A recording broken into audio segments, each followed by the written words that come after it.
So as I was mentioning, the example of you praying in the haram. A beautiful woman passes by, and you're praying, and you're staring at that woman while you're praying. Verily here the sin is greater than if you do it other than in a salah. And shaitan strives to get someone to cut off your prayer. He wants you to disobey Allah and not prevent him from going through. Sheikh Mahir, Hafidahullah, said, I refuted someone in the haram one day, telling me that the sutrah does not go for the haram. Wallah, that's a mistake, as I inherited from our Prophet ﷺ in the Sahih, in the Sunan of Abi Dawood, and the Hadith Sahih, that our Prophet ﷺ said, when one of you prays towards a sutrah, he should get close to it. And the Prophet ﷺ did not say except in the haram. And the Shaykh says, our deen is not for us to base it on thinking, on reasoning.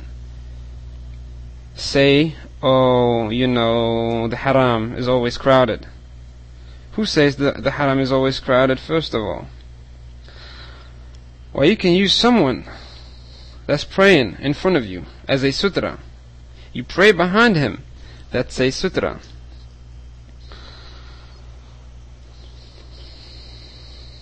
Sheikh says, I tried to stop a man one day while I was praying in the haram.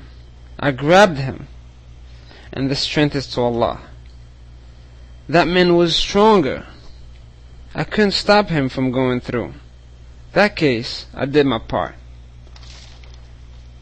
And he was stronger than me. He went through. Also, the whispering of shaitan helped him make it through. And I had applied a verse of Allah subhanahu wa ta'ala saying, fear Allah as much as you can. A question that goes through my mind is that if a woman tries to pass in front of you while you are praying, there's no doubt that is not permissible at any angle to hold her. If you are a man, it is not permissible for you to hold her, to grab her, or to hold her from going through your prayer. But in that case, what we do? Grabbing the woman there is impermissible, as that's a fitna, and holding her, of course, is wrong.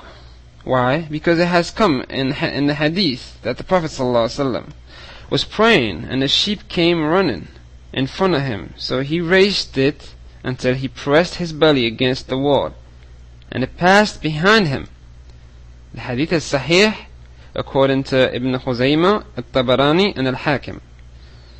Therefore, do for the woman the same thing the Prophet ﷺ did for the sheep. Wallahu a'lam, wa sallallahu ala nabiyyina Muhammad.